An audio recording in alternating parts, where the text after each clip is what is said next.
ગુજરાતમાં દારૂબંધી હોવા છતાં પણ બુટલેગરો અવનવા કિમિયા અજમાવી રાજ્યમાં દારૂ ઘુસાડવાનો પ્રયાસ કરતા હોવાની વધુ એક વિગત સામે આવી છે. ગરબાડા પોલીસે મધ્યપ્રદેશથી ટ્રેક્ટરની ટ્રોલીમાં રેતી નીચે સંચાડીને લાવવામાં આવતા વિદેશી દારૂ અને ટીન બિયરના મોટા જથ્થા સાથે એક ઇસમને ઝડપી પાડ્યો છે. ગરબાડા પોલીસ સ્ટેશનના પોલીસ ઇન્સ્પેક્ટર SM રાજડે સહિતની પોલીસની ટીમ પેટ્રોલિંગમાં હતી. તે દરમિયાન ચંદલા ગામે એક શંકાસ્પદ ટ્રેક્ટરને અટકાવી તેમાં તપાસ હાથ ધરવામાં આવી હતી.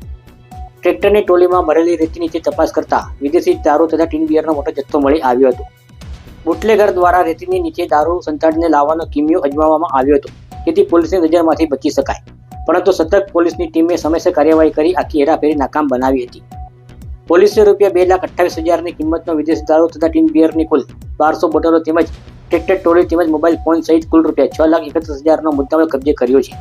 ઝડપાયેલા આરોપી મધ્યપ્રદેશના રાઠોડી ગામના કૈલાસભાઈ મગનભાઈ માવી વિરુદ્ધ ગુનો નોંધી આગળની કાયદેસરની કાર્યવાહી હાથ ધરવામાં આવી છે.